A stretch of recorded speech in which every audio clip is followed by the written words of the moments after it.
देशभक्ति को तुष्टीकरण से क्या मतलब है? जो अल्पसंख्यक समुदाय यहाँ हैं, वो भी जैसे भारतीय हैं, हम लोग भी सब लोग भारतीय हैं, तो इसको तुष्टीकरण से जोड़कर देखना, क्या वो भारतवासी नहीं हैं? उनके पासपोर्ट में जैसे इंडियन नेशनल नहीं लिखा रहता है?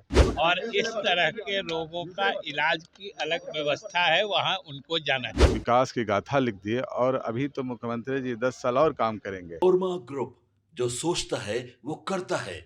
आपके अपने सपनों का आशियाना। नमस्कार, मैं दीपक। भारत लाइव देख रहे हैं आप। देखिए, विधानसभा सत्र चल रहा है। एक तरफ विपक्ष जो है वो सत्ता पक्ष पर आरोप लगा रही है, वहीं पर सत्ता पक्ष जो है वो विपक्ष को मजबूती से जवाब दे रही है। लेकिन वहीं पर विपक्ष का साफ तौर पे कहना है कि इन लोगों के पास 15 साल छोड़कर उसके अलावा कुछ भी नहीं है। ये लोग मुद्दों पर बात नहीं करते हैं, मुद्दा भटकाना चाहते हैं। वहीं सत्ता पक्ष कहती है कि विपक्ष जो है वो मुद्दा विहीन है। क्या कुछ कहते नजर आए विधायक? सबसे पहले आप वो सुनिए। अब संगठन का विस्तार हुआ है। आज हर प्रकोष्ठ के प्रदेश अध्यक्ष की घोषणा की गई है और हर जिला में संयोजक, सह संयोजक, फिर 20 तारीख से सदस्यता अभियान चलेगा और पार्टी मजबूती की तरफ हर पंचायत के अंतिम बूथ तक हम लोग जाएंगे और उसको जो है संगठन के माध्यम से पार्टी को मजबूत करेंगे। लगातार राष्ट्रीय जनता दल अपने सोशल मीडिया पर ट्वीट कर रही है, पोस्ट कर रही है और नीतीश कुमार को मुर्दा मुख्यमंत्री बताया।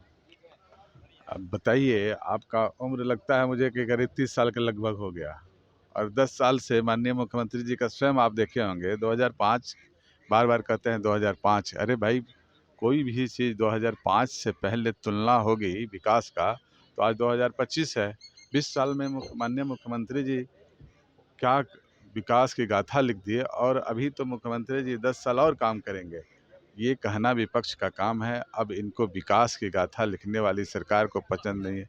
ये 2025 चुनाव में समझ में नहीं आ गया कि माननीय मुख्यमंत्री जी के नेतृत्व में, आदरणीय प्रधानमंत्री नरेंद्र मोदी जी के नेतृत्व में, चिराग जी के नेतृत्व में, मांझी जी और उपेंद्र कुशवाहा जी के नेतृत्व में कितना जनता ने पूर्ण मैंडेट दिया, इसके बाद भी समझ में नहीं आ रहा है। अगर कोई इस किस्म की बात बोलता है तो वह सिर्फ उसका मानसिक दिवालियापन है, और इस तरह के रोगों का इलाज की अलग व्यवस्था है, वहाँ उनको जाना चाहिए। बहुत ही अच्छी पहल है, मैं कहता हूँ, जो निर्णय लिया गया कि वंदे मातरम के दौरान सबको खड़ा होना चाहिए।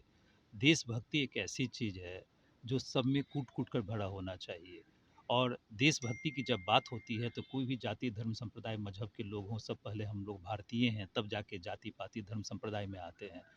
इसका सबको स्वागत करना चाहिए। बाकी कुछ लोगों का काम यही है, देशद्रोही या देश के अगेंस्ट में काम करने वाले लोग इस तरह का जो है सो बयान देते हैं।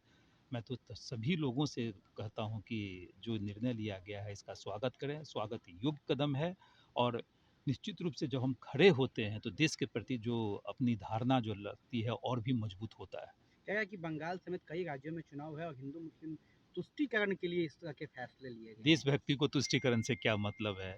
जो अल्पसंख्यक समुदाय यहाँ हैं, वो भी जैसे भारतीय हैं, हम लोग भी सब लोग भारतीय हैं, तो इसको तुष्टीकरण से जोड़कर देखना, क्या वो भारतवासी नहीं हैं? उनके पासपोर्ट में जैसे इंडियन नेशनल नहीं लिखा रहता है? तो इसको अगर धर्म से जोड़ना है, इसको राजनीति से जोड़ना है, तुष्टीकरण से जोड़ना, वही तो हम कह रहे हैं, हर चीज़ में ये लोग राजनीति की रोटी सेकना चाहते हैं। राजनीति की रोटी सेकना बंद करें, राजनीति की रोटी सेकना है और भी बहुत सारे मुद्दे हैं, सरकार को विकास के नाम पे घेरिए, उन सारे चीज़ों पे बहस कीजिए। इन सारी चीज़ों पे जब ये लोग बहस करते हैं, यही कारण है कि विपक्ष की स्थिति आज क्या हो चुकी है, यही कारण है। आप सरकार को घेरिए, घेरने के लिए बहुत सारे मुद्दे हैं, लेकिन उनके पास ज्ञान ही नहीं है, तो अनाप-शनाप चीज़ों पे सरकार को घेरने की कोशिश करते हैं। राजद के सोशल मीडिया हैंडल द्वारा नीतीश कुमार को जिंदा लाश कहा गया है, मृत मुख्यमंत्री कहा गया है, इसको किस तरह से देखते हैं? देखिए, माननीय मुख्यमंत्री जी के बारे में इस तरह का पोस्ट बहुत ही आपत्तिजनक है। मुझे लगता है कि आरजेडी का जो चाल-चलन चरित्र है, वो तो पूरे भारतवासियों को पता है और यही चाल-चलन चरित्र के कारण आज लालू परिवार की क्या स्थिति है और आरजेडी की क्या स्थिति है, आज हम सब लोगों ने देखा। भाषा में मर्यादा होने की आवश्यकता है। आप कटु से कटु आलोचना कर सकते हैं, लेकिन शब्दों का सब खेल है। तो मुझे लगता है शिक्षित होना कितना ज़रूरी है, आज सबको समझ में आना चाहिए। तो स्वाभाविक है जिस पार्टी के मुखिया 8वीं या 9वीं फेल होंगे, तो उनसे हम लोग क्या आशा कर सकते हैं? हम लोगों को कहिए कटु से कटु आलोचना जो है तेजस्वी यादव जी के बारे में करेंगे, लेकिन शब्द ऐसे करेंगे कि उनको भी बुरा नहीं लगेगा। तो मुझे लगता है कि अशिक्षा की कमी है। आदरणीय मुख्यमंत्री जी शिक्षा के स्तर पे कितना काम बिहार में कर रहे हैं, चाहे महिलाओं की शिक्षा हो, चाहे पुरुषों की शिक्षा हो। लेकिन मुझे लग रहा है उसका लाभ जो है ये आरजेडी के लोग नहीं उठा पाए हैं, यह दुर्भाग्य का विषय है। कह रहे हैं राबड़ी देवी के लिए जिस तरह का शब्द का प्रयोग किया गया था, इसके रिएक्शन में इस तरह की पोस्टें आ रही है राजद के द्वारा। आदरणीय मुख्यमंत्री जी ने क्या कहा? यही लड़की। कहा ना, लड़की कहा। इंग्लिश में हम लोग मेल और फीमेल 2 शब्द यूज़ करते हैं। फीमेल का हिंदी का क्या रूपांतरण होता है? लड़की होता है, महिला होता है। तो मुझे लगता है उसमें कोई भी आपत्तिजनक चीज़ नहीं है। माननीय मुख्यमंत्री जी ने की भावना जो है एकदम साफ थी, और सब लड़की या महिला, और निश्चित रूप से राबड़ी देवी जी तो लड़की ही है ना। लड़की और महिला को हम अंतर नहीं समझ पा रहे हैं, यानी महिला का क्या कोई विशेष डेफिनेशन है, लड़की का कोई विशेष डेफिनेशन है, हम नहीं समझ रहे हैं। तो मुझे लग रहा है कि उस पे इस तरह की नकारात्मक बातें करना, उसको जो है माननीय मुख्यमंत्री जी के स्वास्थ्य से जोड़ देना, मुझे लगता है कि यह उचित नहीं है। और आरजेडी अगर यही करती रही तो आने वाले टाइम में तो क्या होगा वो हम लोग समझते हैं। आपके सपनों को हमने सजाया है, ई होम्स पैनोरामा को हमने बनाया है। ई होम्स मेरा एक सपना था जिस पे मैं पिछले 4 साल से काम कर रहा था। हमने जो बनाया है वो सबने है माना। ई होम्स पैनोरामा में हो आपका भी आशियाना।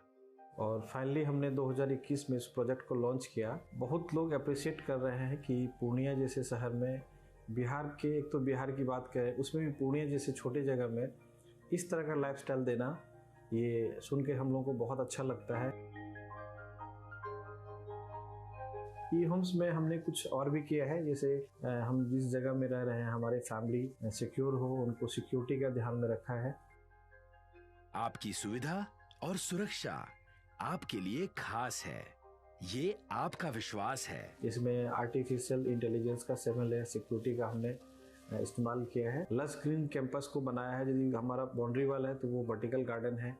ये जितनी भी फैसिलिटी होता है एक इंटरनेशनल टाउनशिप में ई होम्स है, ये हम लोग विश्वास नहीं कर पा रहे हैं। जो भी हमारे मित्र दोस्त या जो भी हमारे बाहर के बाहर आते हैं तो हम लोगों को बहुत अच्छा सुनने को मिलता है और बहुत अच्छा क्रेडिट मिल रहा है। वो सारा हमने सिर्फ एक बिल्डिंग नहीं बनाया, हमें एक बहुत अच्छा लाइफस्टाइल दिया ई होम्स में, और मेरा एक सपना था जिसको मैं आज फुलफिल होते हुए देख रहा हूँ।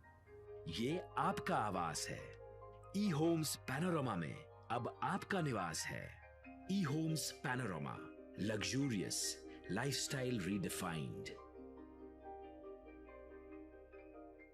पनोरमा ग्रुप, जो सोचता है वो करता है।